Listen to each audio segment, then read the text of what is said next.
So you pay back the whole $4 million. Pay him back. Okay. He asked me the $1 million question. What do you want to do, Wedo? No, well, guess what, pal? I want to go make my money now. I feel like I owe this guy, right? He let me live. Like, how am I going to just say, no, I'm going to stop. I'm done, right?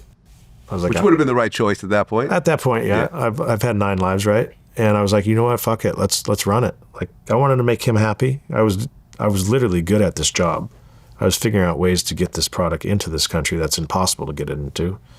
And I'm an adrenaline junkie. I played for that rush. And we keep going. Now, unbeknownst to us, we're having trouble getting the money back. A very common problem, right? The ways he was bringing it back it's stalled out. Well, remember how I told you everything has been wiretapped? Mm-hmm. Well, they understand that they're obviously, the feds are listening to the wiretaps, and they understand that we're having problems with getting our money back. So what do? The feds send over 2 undercovers to Australia, and my mate's on this yacht party. And unbeknownst to him, he's drinking beers, and these guys come over, and they start talking shop, and the guys are like, yeah, we're in the business. And my boy's like, what business you in? He goes, we move money. We move money for, big cartels and drug dealers. And he's like, my buddy's like, well, what do you charge? He's like, we charge like 12, 13 points. And my buddy's like, dude, you should meet my boy in the U.S., right? He said, this guy's a big bookie, and he's always moving money. And he says, in fact, you know what? Let me give you 10 grand right now, and next time you're over there, why don't you just bring it to him? And so my mate, he emails me on the encrypted phone. He says, mate, he goes, we found someone to help us. I was like, cool. Who is he? He goes, I don't know. They're going to meet you. They want to play golf with you. I'm like, cool, let's do it. So they show up. We meet them in San Diego. We got 2 Swiss bankers. One is then the third guy's from Hong Kong. He owns a bank, supposedly. And they're talking shop, and they're like, yeah, we charge 12.5 points. I'm thinking to myself, well, fuck, that's like half of what the industry standard is. So I'm like scratching my head. I'm like, mate, are you sure these guys are good? He's like, yeah, mate, they're on my buddy's yacht party. Anybody on that yacht, it's invitation only. I'm like, dude, this is just weird. The 12.5%, it's 25 is the going rate. He says, mate, he's doing us a favor. I'm like, fuck it. So my mind's a little foggy, right? I'm like, I don't know if this is right. This is too good to be true. But it was referred to my business partner, so I just ran with it, lad. And the guy says, okay, let's try $250,000. So my Australian contact gives $250,000 in Australia, and literally in 24 hours, this guy meets me for another round of golf minus 12.5%, and he gives me, the 250 minus the 12.5%, like that. I'm like, mate, these guys are good. Next time we do $500,000. 24 hours later, we're golfing, and I get my fucking $500,000 cash minus the 12.5%. Now I notice these guys are using their encrypted phones. So in my mind, these guys are obviously in the game. Anyone in an encrypted phone is in the game. And then I noticed when they're on the golf course, they're calling their bookies and putting bets in. So I go, fuck, that's a customer I need to get. Like, who do you guys bet with? Why don't you bet with BetOdog? Let me give you an account right now. I'll give you a line of credit for $100,000, right?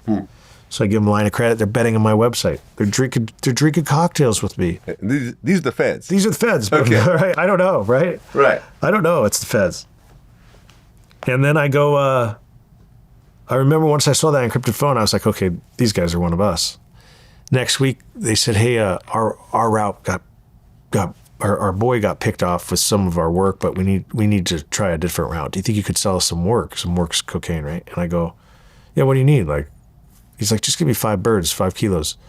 So I have one of my boys deliver 5 kilos, and they pay us the cash. And next thing you know, we're talking about a new transaction. And he goes, let's play another round of golf. And I remember after I did that 5 kilos, El Jefe told me, he says, that round of golf you're playing, after the 5 kilos.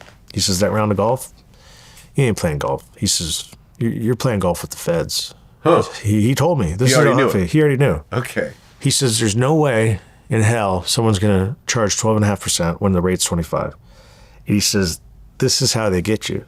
You already just sold them the 5 kilos of cocaine. Now they got you on a RICO.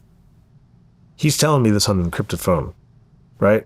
So the next day, I'm scheduled to September 9th, 2015, and I'm scheduled to play a round of golf and discuss the money transfer with the cash. I just dropped off $500,000 in Australia, and we're going to go discuss the transaction, how I'm going to get it.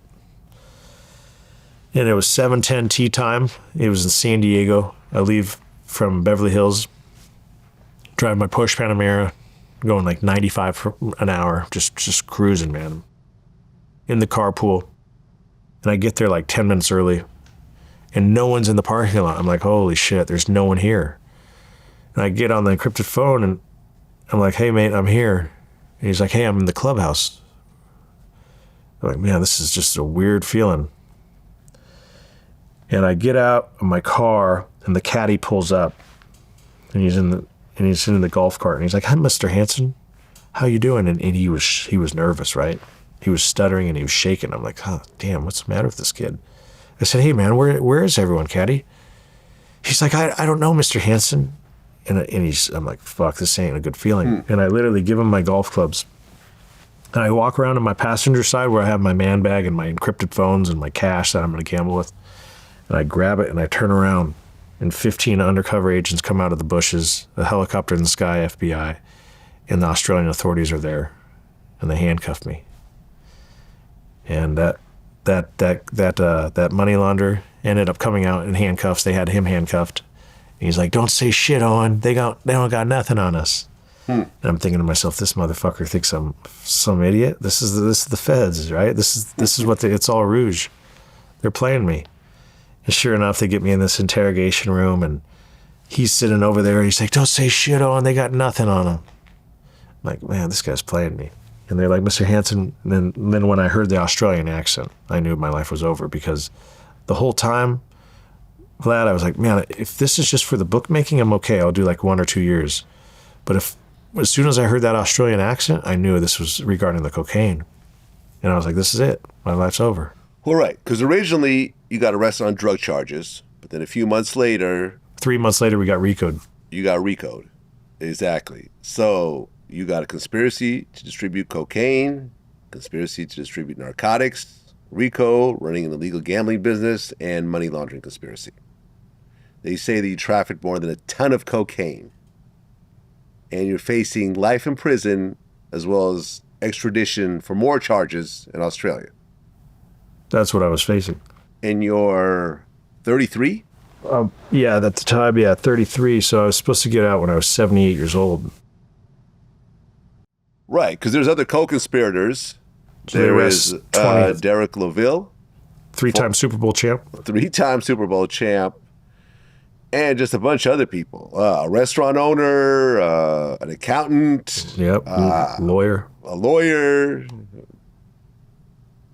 It was just a mess. It was a mess. Right. 23 of my friends indicted. Yeah. 23 people, including yourself. Or 23 plus yourself. Yeah. 24 people. How did it feel to be facing life at 33 years old? Man, it was a tough pill to swallow. I'll tell you that. You know, you think to yourself, man, maybe I just end it, right? Like, just figure out a way to get some heroin from the guys in prison, and maybe just put it in my. So you really consider suicide? Yeah, it crosses your mind, no doubt. Yeah. I didn't actually, ever buy it and go that far, but it's definitely crossed my mind. Like, sure, I think it would cross anybody's mind. Okay, so the case progresses now after everyone gets arrested, and a bunch of co-defendants plead guilty. Are they testifying against you at this point? At that point, yes. My lawyer says, just look at it this way. Everyone on this case is telling on you. He says, you're the top dog, you're the kingpin, you got charged with a kingpin statue. The only way they're going to get out of this is if they tell on the boss.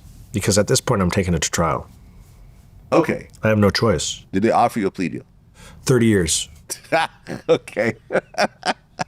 Not the greatest plea deal. Were they trying to get you to cooperate against El Jefe? First thing they did.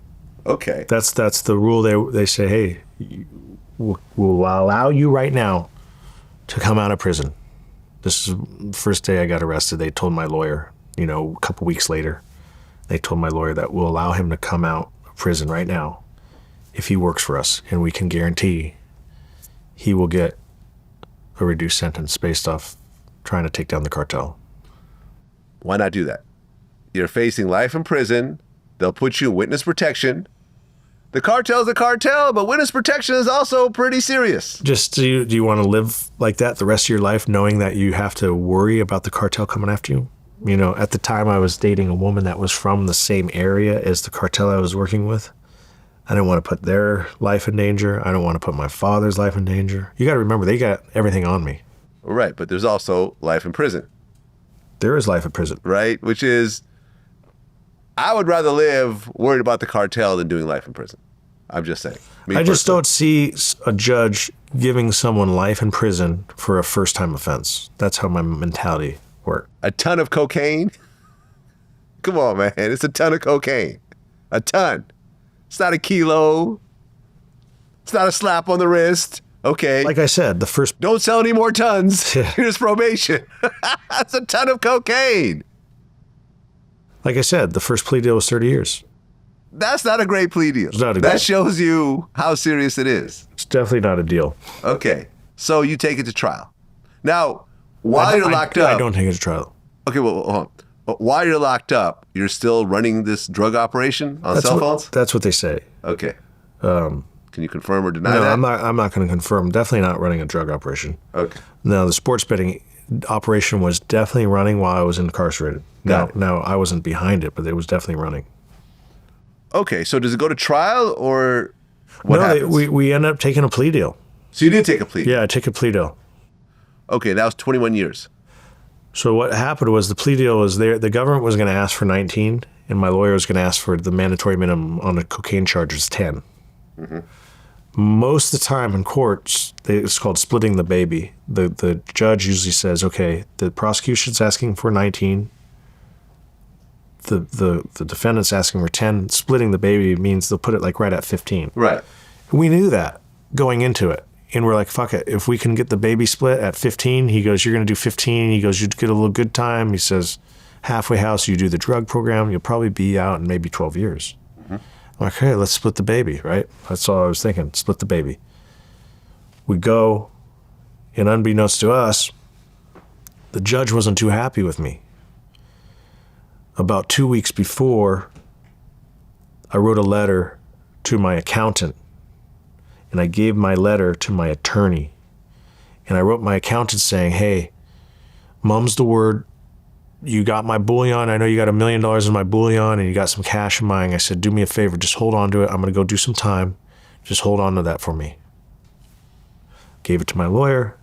He wasn't going to put it through the mail system in the prison because they read every mail. Mm-hmm. So he takes it. He puts it in the mailbox. Well, guess what?